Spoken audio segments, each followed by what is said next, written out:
Well, it's that time again. Ladies and gentlemen, it's time for the interview with Craig Veltri.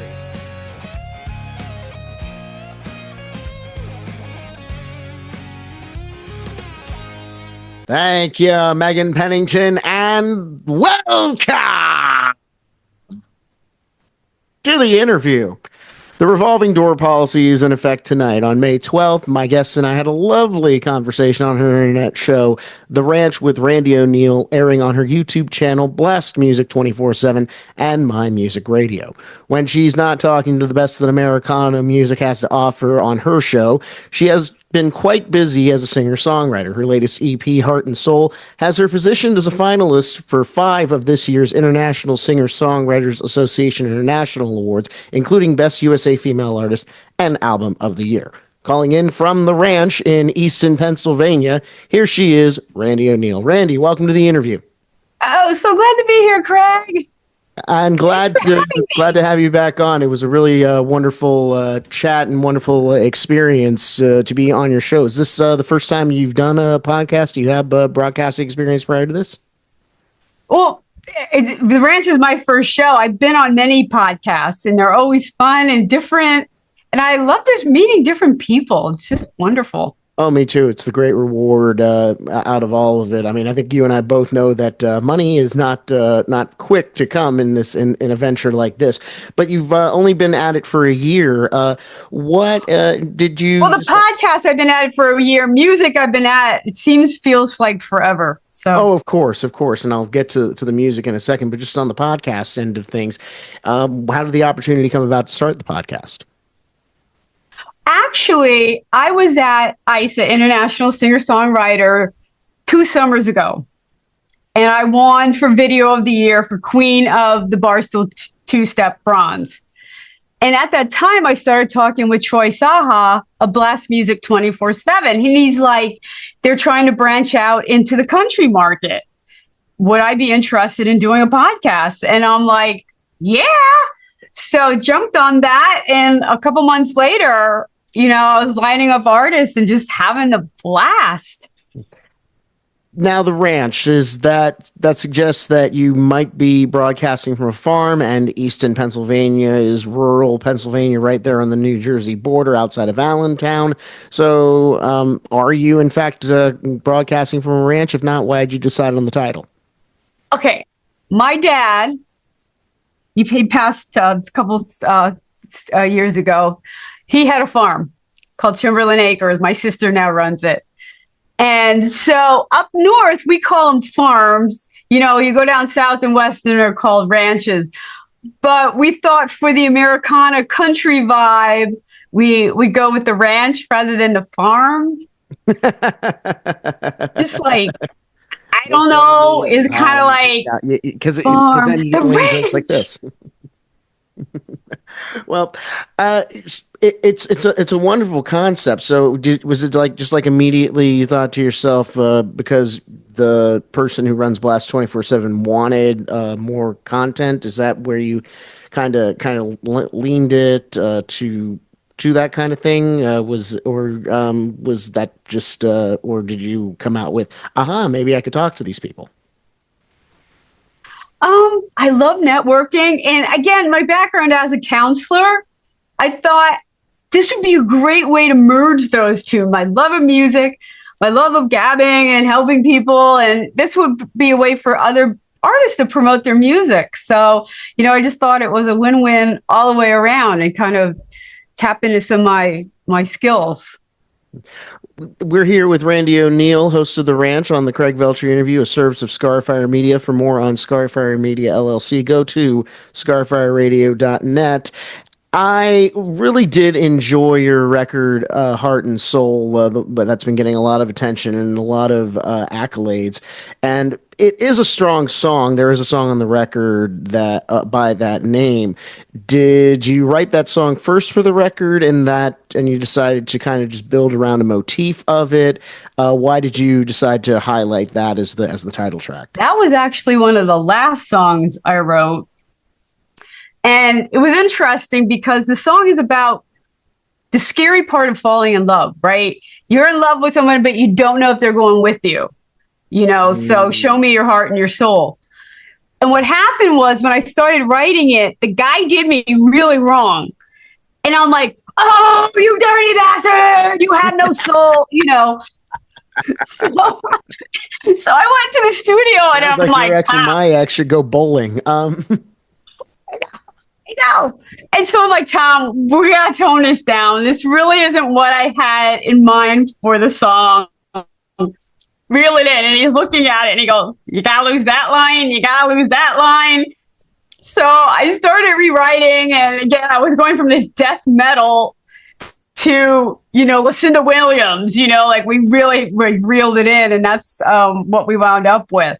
So it was actually the last thing that I pulled together. And I decided to use that line. I do apologize. The meeting kind of went off. So you're 3, 2, 1. So your producer had you kind of on a Lucinda Williams track with it, and even then it was too heavy. No, that's when we calmed it down. So we went from death metal to "You're a dirty bastard, show me your heart and soul" to okay. Is this a direct quote from the previous song? Just out of curiosity. Well, extreme. The line is show me your heart and your soul, and I think it was you something about you have no heart and soul. A subtle way to tone it down, I'm in love. Are you? Show me your heart and soul. Show me your cards. Type of thing. Well, you had several. That wasn't one of the singles that was highlighted off of the record. You did have a song on there called "The Dance," and it is immediately. I thought to myself, maybe this is a cover of a certain song that broke Garth Brooks pretty big. But no, it's actually a song called "The Dance" that you can actually dance to. Did you? Where did am I even completely on base with the concept that I just laid out, or did you have something completely else in mind when you were writing that song? No, it was meant to be. And that song actually did the best of any song that I've done on the charts. Like that was number 10 on Cashbox, above Blink 182. Like that song did really take off. It was really cool. But it was supposed to be kind of this, I'm at a bar, the guy comes in all the time, and I want to like him, but I'm kind of bored, So I had to strike a balance with keeping it lively and bored at the same time. So, kind of playing hard to get, is that what you're getting at, or? No, it's just I guess you could read it like that. I leave it up to interpretation. I like doing that with songs. My interpretation was I meet this guy, he's good looking, and I want to like him. But the night moves on and it's moving slow. Like tell me, will there be a spark? Like I'm waiting for this to happen where I like this guy. Well, the entirety of the record, I do notice how well you arrange vocals and how the choir invisible tends to come in. Dare I guess that it's you doing all the vocalization on this record? I have some outstanding backup singers.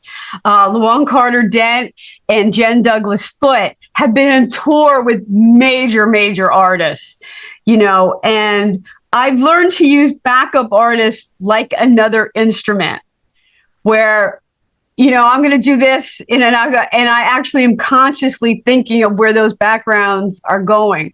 I'm working on a song called the No-No Song. The No-No Song? I'm retitling it to that smile. I'm being hit on by guys who are married and it's no, you're not going home with me. And I hear them in the background going, no. Like I'm using them as another instrument. Mm-hmm. And I love that. I've learned that over the years working with these talented females. I mean, they're off the cuff.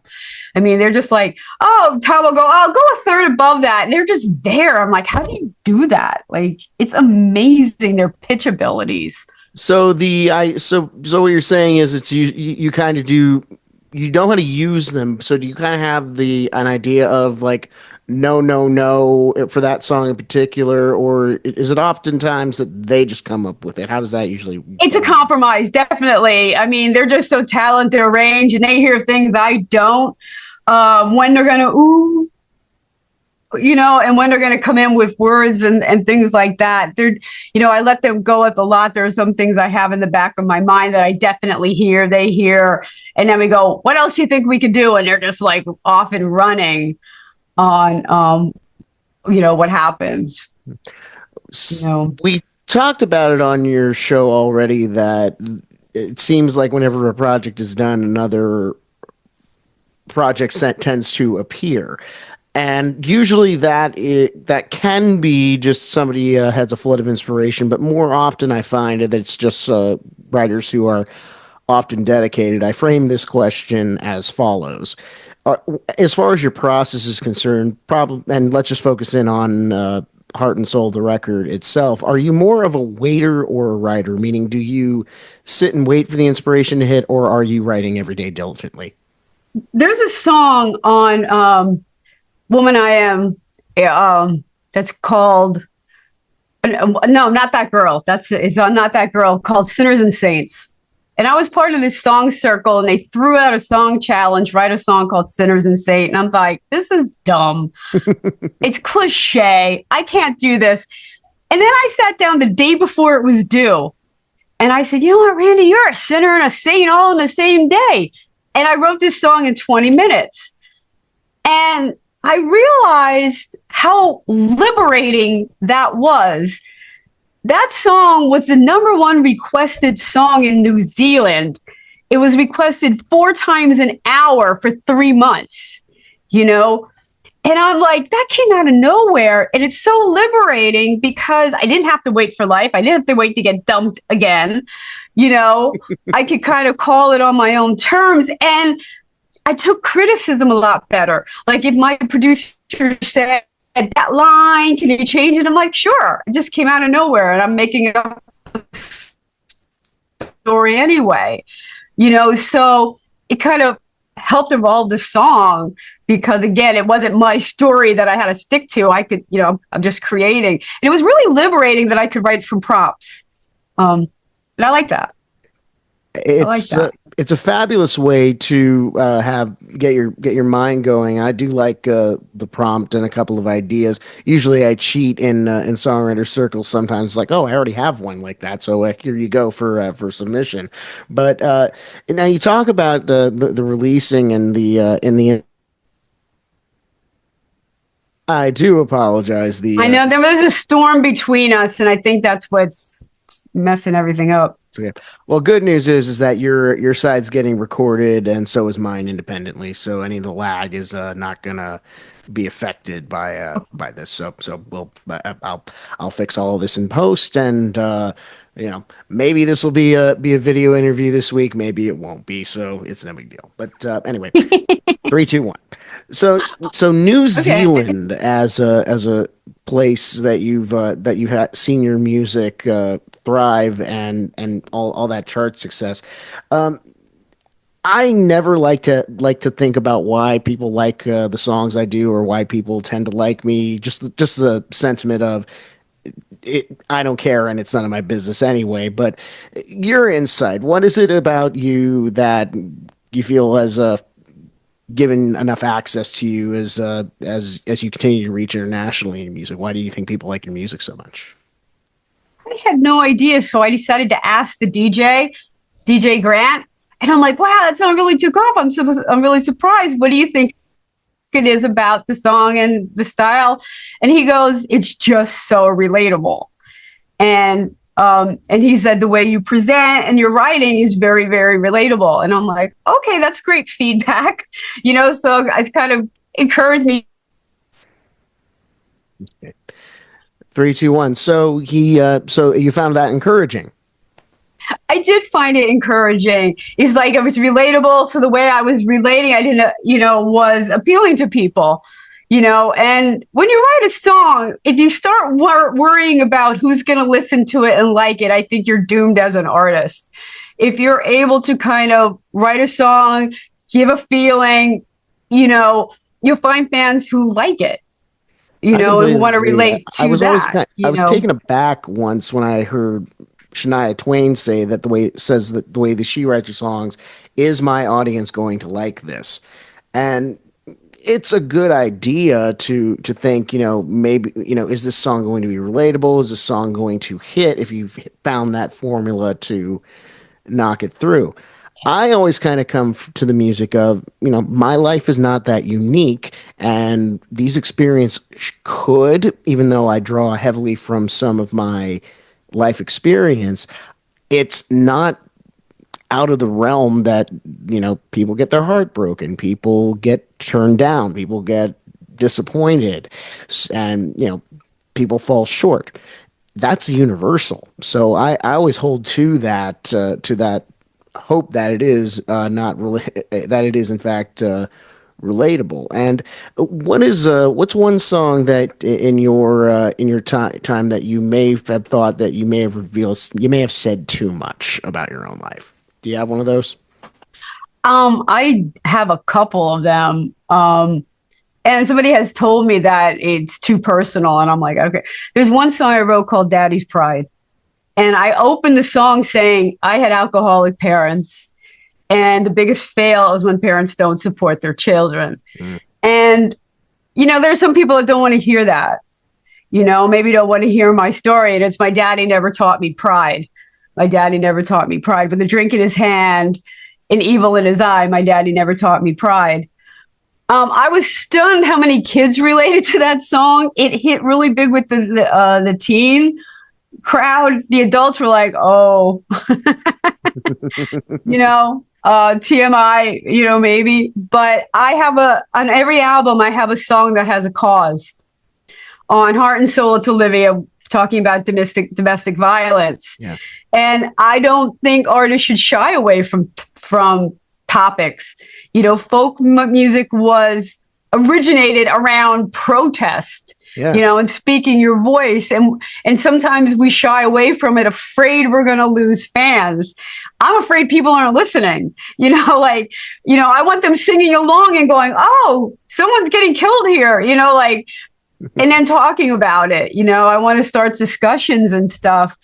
And I think that's an artist's duty as well.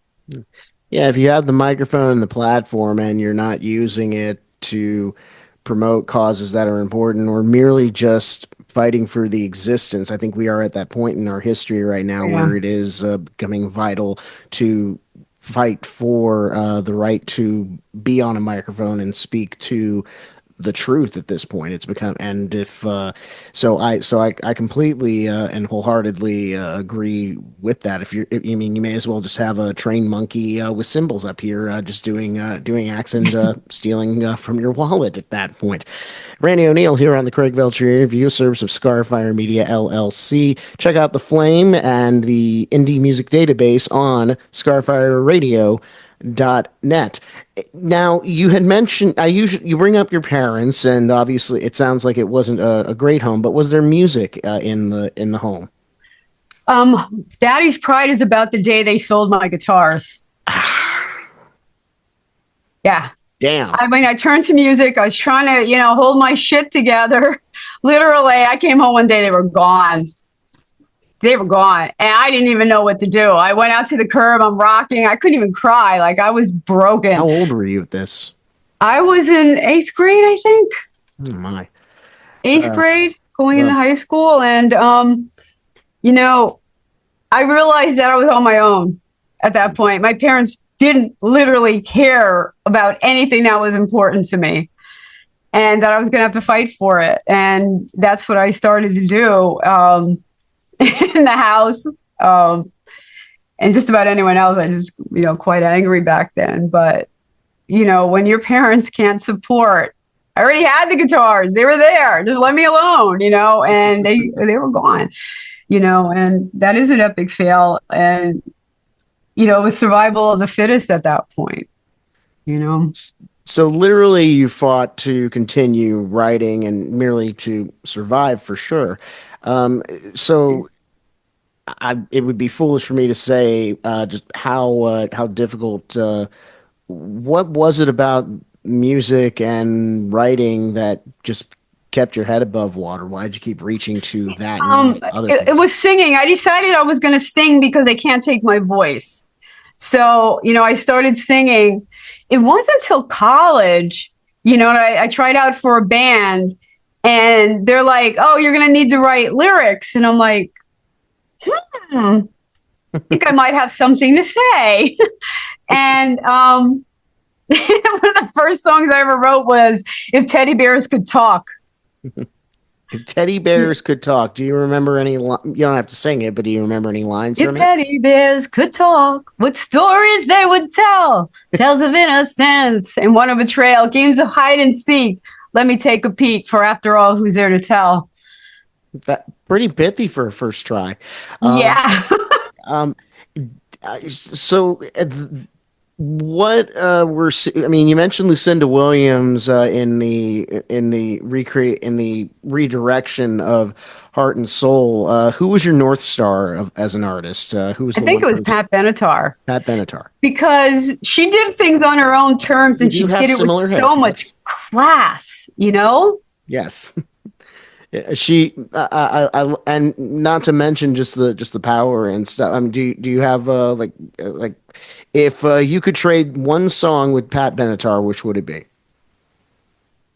Like, I wish Of I would. hers? Or would I give her? Because Crash and Burn is my Pat Benatar style song on Heart and Soul. Oh, so that is kind of your motif. I did pick that up. Especially the heavy and the Yeah. bouncy. Yes. Yeah. I do you so was it just a lady in a because your music is decidedly country Americana. It fits very nicely with the other artists that you talk with. Do you is that do you are you from Eastern PA originally? Is that where you Yeah. discovered the music? Lehigh Valley's been home. I did move after college. I wasn't going. I had moved out when I was 16, and I moved to New Jersey after college. I put myself through school, and I was living in New Jersey for 35 years, and I just moved back like a year ago. So Northern Jersey was home for a long time, and now I'm back in the Valley,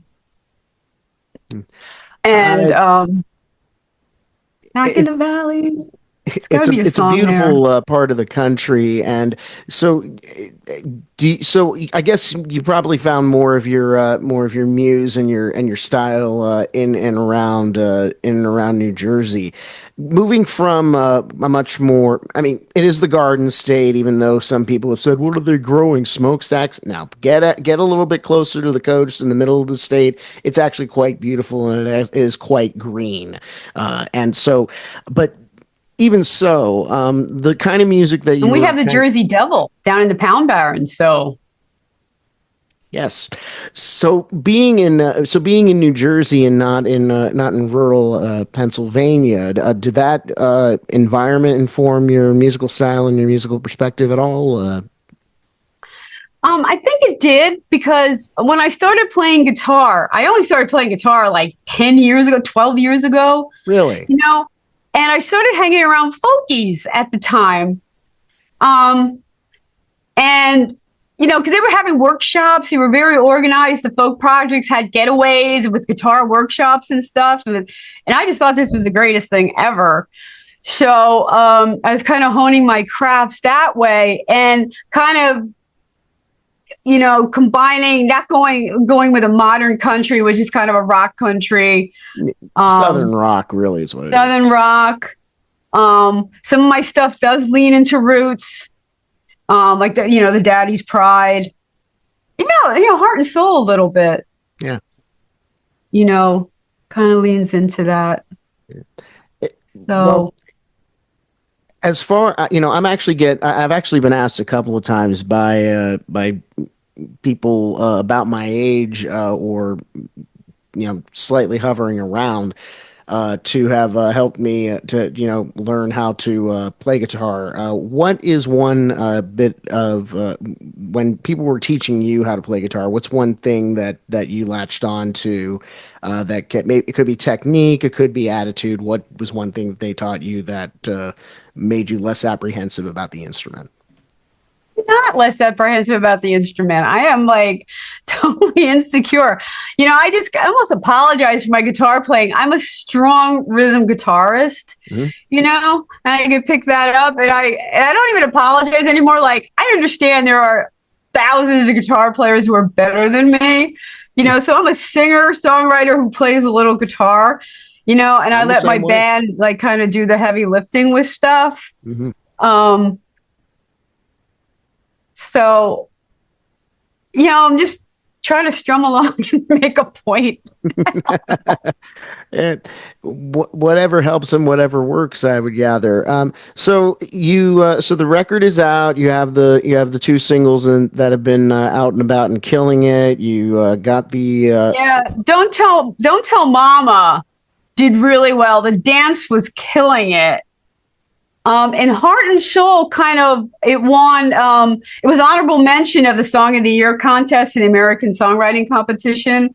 So that one was well respected, but it didn't do commercially well, I'd say. This probably will be the most loaded question I have ever asked, but since you have gotten into winning awards for your stuff, you probably your answer will have some weight to it. What makes a good song, or what makes a song good? You know what? I wish I knew. Queen of the Barstool Two-Step won all kinds of awards. Video of the Year, like 3 other contests, it won awards. And it broke almost every rule of song structure because we were throwing taglines here and there. It's like, I don't want to lose that line, but we're going to throw it there, but it doesn't make any sense, and it was such a going back and forth with my producer on this song and compromising that it's a really hard song to play. Like, if you're learning it, because the very first pre-chorus, chorus, verse, tagline, like, I don't know. But it was relatable to a lot of people. It was in a bar. You're out in the town pretending you're okay. And a lot of people related to it. And again, but if you break it down song structure wise, it breaks a lot of rules. So you're asking me, and I'm like, I wish I knew. And can I do it again? I don't know. Like, I break a lot of rules because all my bridges go up a step, half a step. We want to keep the, listener interested, but that one, I don't know. And it's a fan I always say for my stuff that if it's right, it's right. And maybe we'll try this, maybe we'll figure this out. But I sometimes a song needs a bridge, sometimes it doesn't need a bridge. Sometimes it's good at 2 minutes. Sometimes we could probably flesh this out a little bit. It's really just a matter of, it's almost like cooking, if it tastes a little sour, maybe put a little seasoning in and put it in the oven for a second or two. It's all in how you experiment and how. I mean, I hope that most of the people who write their own songs, at least in the moment, they like what they have made. Because I've heard enough people who have written hits that have said, "I hate that song." But you made $1 million. How can you hate it that much? But one last question about your music, and I did want to talk a little bit about your counseling practice. Did you have the song, the theme song for the Ranch, your interview show, already in the chamber, or did you write it for the express written purposes of this project? I had written a sing-along, Sidewalks. It was a COVID song, and if you ask me what I missed, I missed Sidewalks, and I wrote this little ditty called like. So when I did Heart and Soul, I'm like, that was so fun. I'm going to write another sing-along, Shine, Shine, Shine, and that's what I came up with. But then when I did the show, I'm like, wow, that would be a great intro. So I kind of parlayed it, and we finessed the beginning and the outro.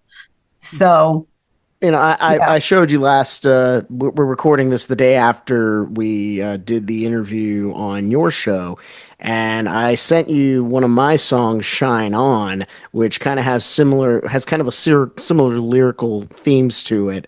And I'm just telling you that just to let you know that my lawyers will be in contact. And no, it's those themes, and I love how you took that purely American. I took a full-on Beatles motif with mine. Yeah, your Beatles undertones. Yes. They will not be contacting you, by the way. Oh God, no. Ringo and Paul know who I am, or at least their lawyers do. Oh God, slay me now. I can't take the shame or the guilt. But so you wrote that sing along theme. So back to the question: did you think to yourself this would be perfect for the show, or did you did you have you just said it would be perfect to stand the show with? Right, I repurposed it for the show. It was already going to be on the album, and I thought about pulling it and just using it for the show, but I'm like, leave it on, let people sing along, and but I didn't release it as a single. I just kept it for the show as the theme. Well, the positivity that you bring to your music and just to your overall outlook, despite the fact that you had such a hard beginning, and I've always learned in my recovery, the only way that you can keep it is if you give it away. Is you mentioned that you put yourself through college. How immediately was that? Were you going to college for counseling? If not, when did that revelation, that call for you at that point?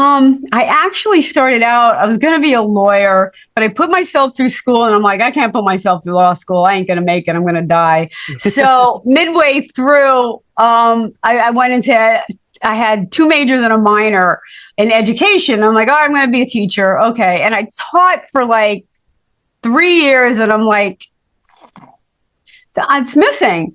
So I did music for a while. And then I went back to school and I'm like, counseling, people help me get through. I'm going to be that person to give people a hand up. And that's what I did. I got my master's in addiction counseling and I was an adolescent addiction specialist. And I wound up working in a school in New Jersey where student assistance counselors in a school. And it's like a drop-in center. It's really kind of cool. New Jersey has a policy that if you suspect somebody's went to lunch, got high, and came back, we send them out for a drug test. And if they come back positive, it's confidential. You come see me, and we decide what we're going to do. And so it was a really cool program in New Jersey, and I did that for 30-some years. What is one thing that you have taken from your practice as a counselor that you have taken into your practice as a musician and a singer and a songwriter? I like to bring a message to my music, and I like to kind of disguise it as an upbeat song, and I want people, dancing along. So it's upbeat music with a message. And also, like, there was some stuff. I had this one girl, Ukrainian, during the Ukrainian war had just started, and they came to the United States. They'd been here. And tough girl. She was tough. But one day she came in hysterically crying, and she had pulled some stuff, and her mother found out. And I kind of was laughing to myself, and that's how Don't Tell Mama came about, because there were still some things as a tough street kid that you don't want your parents to find out about. So I actually wrote songs about some of my kids. Unfortunately, Olivia is actually based on a true story. Mm-hmm. Little Boy Blue is also based on a true story. So I think my songs kind of is East meets West, where I bring a lot of my experiences, my own experiences, my counseling experiences, and just add it to music. Well, as far as what is to come with, I would assume that with one more song of a 6 song record, the album cycle is kind of taking its starting to wind down. So it's not a matter of if, but when, as we've established already. So when's the next record? I'm actually in the studio now. My backup singers are coming in 2 weeks. So I'm really stoked. And one of the songs is from a challenge. I was up with the Rhode Island Songwriting Association. And they do songwriters in the round. And I didn't know this, but a week before you do the songwriters in a round, they give you a song prompt. And everyone has to use the song prompt and play that song in the round. And I'm like, oh God. So I'm coming up with a song. It was like, If the Walls Could Talk. So I threw something together called These Walls about an abused child. They're playing with their friends and then they got to go home. And if these walls could talk, so the song is These Walls. So I decided to record that. And the other one is it's really not the No-No song. It's called That Smile, but I've been working on those two to release. Yeah.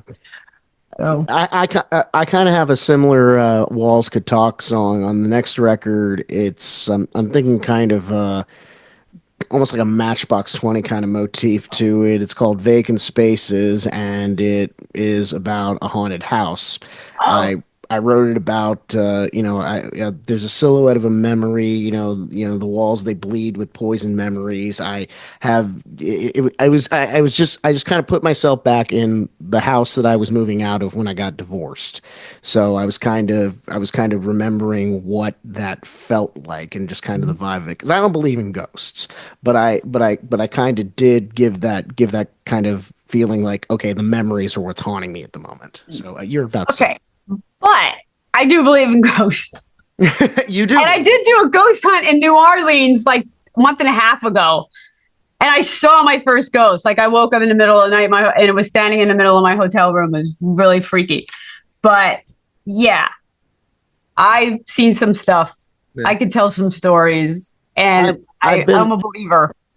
I've been on a couple of ghost tours in Charleston. In fact, a friend of mine actually used to be a ghost tour guide in Nashville, and I actually took the tour with them at one point. Did you have all the equipment and stuff?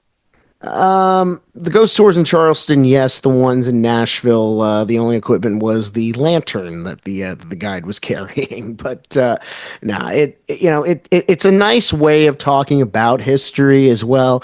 I'm just not sure you're going to meet anybody. The only spirits you might find is maybe a drunk bachelorette party at some point. But anyway, we have a nice way of closing here on the Craig Veltri interview. It's called the No Kidding Questionnaire. A couple of rapid fire questions. First thing that comes to your mind, Randie O'Neil, whenever you're ready, and off we go. Childhood celebrity crush. Keith Partridge, Sean Cassidy. David Cassidy. David Cassidy, yes. Yeah. What was it about him? The dreamy looks, the great voice. What was it about him? I just admired, from my child background, a whole family that was so musical. I was so jealous, and I'm like, marry me. How musical were they? Did you ever see the younger brother play? Okay, you had to go there. Like, you're ruining the whole illusion. You're killing me, Craig. You're crushing my dream. Well, shame on you. David was the only one that could play, if that helps. See, he was. And he actually did have a solo career. I mean, I will say this, I mean, he didn't write the song, but for my money, I think I Love You is one of the greatest songs of the 70s, for sure. Yeah. Think I love you. I'm so afraid of. And how many artists today are writing their own stuff? Like, they start off and then they don't, You build your brand. I only can speak for me, and I really don't read liner notes that much. And it's kind of almost like a coming full circle kind of moment, if that's the case. A lot of the big stars back in the day didn't write their own songs at some point, and then it became more of a thing. And now we're back to more writers. And as a writer myself, more opportunity. I love that. Right. Right. And Netflix and all those streaming services, again, a lot for licensing. So, Something I will be looking for into this year. Next question: was your favorite subject in school? you know what? It was history, actually. And I don't know why. I, I was fortunate that I didn't have to put a lot into school because I didn't really pay it much attention. But I would get good grades, so they would leave me alone. So. Well, as far as history, did you have a particular subject within history that you liked? World, U.S., whichever? Actually, when I went to college, one of my majors was social sciences and political science, and I was a lot of history. And I really fell in love with not only world history, but the history of religion and its influence on world politics. As a Catholic school kid, any of the electives that I took in college were a lot of them were religious studies because most of that stuff was review, and it was very fascinating to learn about that sort of stuff and how it affected really everything for sure. What occupation other than your own would you like to attempt? You've attempted many, I'm sure, but Oh, I have. I love to bake. I love to bake. I'm a stress baker. You're a stress baker. Yeah. For Mother's Day, I made croissants. I had croissants. Before that, it was sticky toffee pudding. Before that, it was cream puffs. Like, I love to bake. And if I wouldn't have gone to college, I would have tried maybe for like a culinary or pastry school. So when you stress baked, is it just do you just like pull out a cookbook, or are you just doing stuff by memory? What does that look like? Okay. There's a show, the British Baking Show. Know it, love it. Awesome. And it got me through COVID. And once a week, I would take a recipe from the British Baking Show, bake it, leave it at my neighbor's door, ring the bell, and run because you couldn't. Yeah, you can't be caught seeing people. And I couldn't eat an entire savon myself, so I had to give this stuff away. Like who could? Although it's soaked in triple sec, so save some of it. Well, you bake it that the liquor comes out of it, right? Yeah, you could use just orange liqueur or orange sauce. If you could only bake one thing for the rest of your like, what is the thing that you love to make the most? What is your signature? You know what? Like a puff pastry. That like what Napoleons are made out of. You know what? I love doing that. You could do so much with that. It's almost like a basis for the croissant too. But yeah, yeast. Profiteroles, your cream puffs, your eclairs. Those are a lot of fun. You could do a lot with that. Well, on the other side of the coin, I don't care how many bags of money are handed to you, Randie O'Neil, what job would you never want to attempt? And it can be something you've already done. Okay, to pay my way through school, I was a janitor in a cement plant. A janitor at a cement plant. Was it just the added thing wiping around excrement and concrete that was not appealing? Okay, yeah. All right. So you have to clean toilets, but it's a cement plant. You're breathing in cement dust. So as long as you clean, I mean, it's a mess. It was so thankless that I was like, why are you paying somebody to do this? It's just a waste of time. So I did the best I could, and I was the only girl in the plant. So the truckers would line up as I moved from building to building, like to watch me work. It was just silly. I befriended a couple of the women janitors at a warehouse that I worked out for a little while, and yeah, you could feel the soul being sucked out of them quite a bit. Probably faster than anybody else in a warehouse setting. No offense to anybody that actually enjoys the job.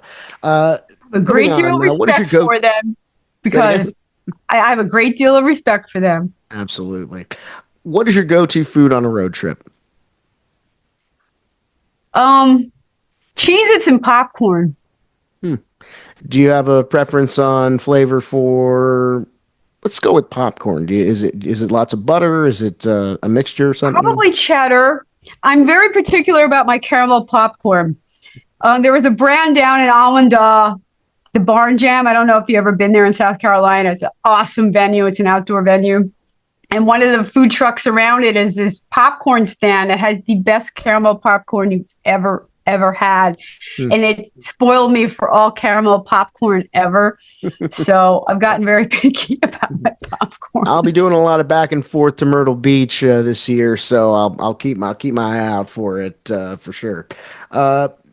Well, if you could have dinner with anyone dead or alive, who would it be? It's probably Pat Benatar.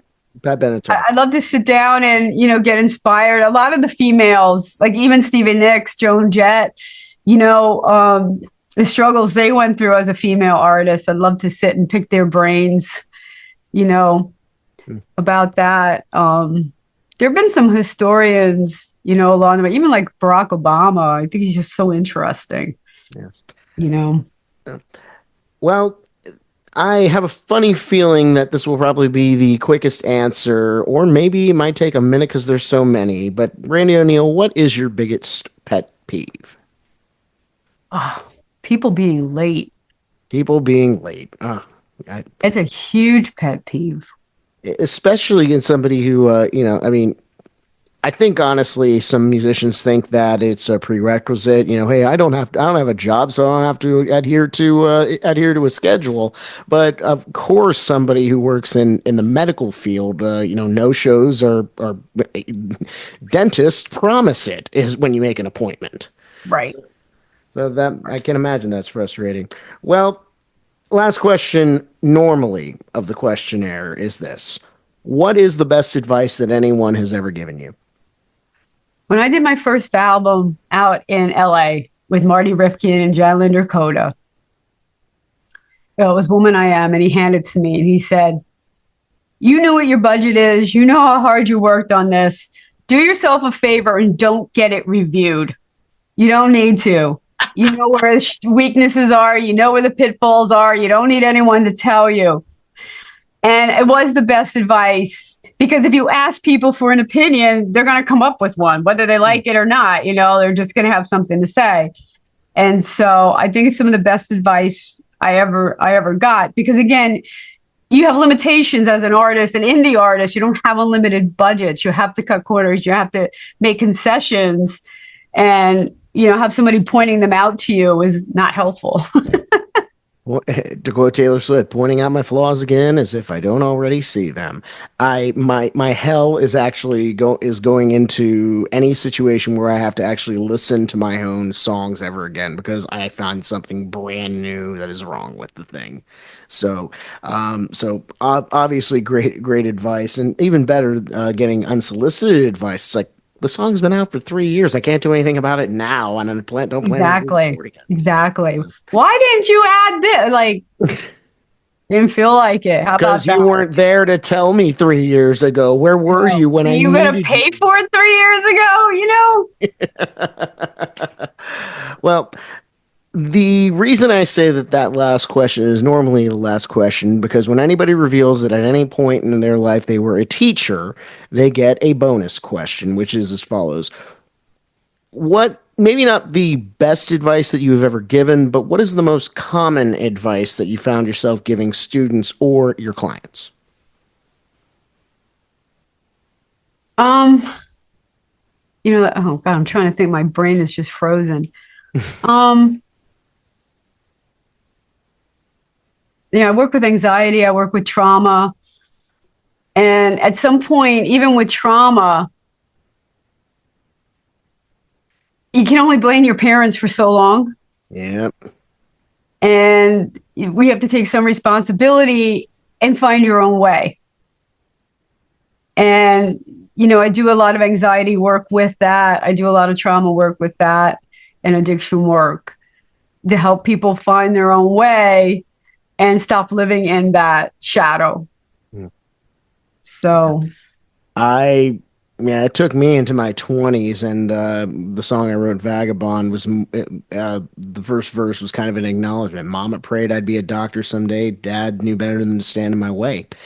It is, at some point, Yeah, our parents mean well. Hopefully, most of them mean well, but you know, some of us wire it. Some of us get the wrong wiring, and we're left to figure it out. And but even so, at some point, it stops being productive. So I mean, that is incredibly great and prescient advice that you give, and that's a gift to some people. I would hope they take it. Well, this is the part of the program that I think every guest should enjoy the most, Randie.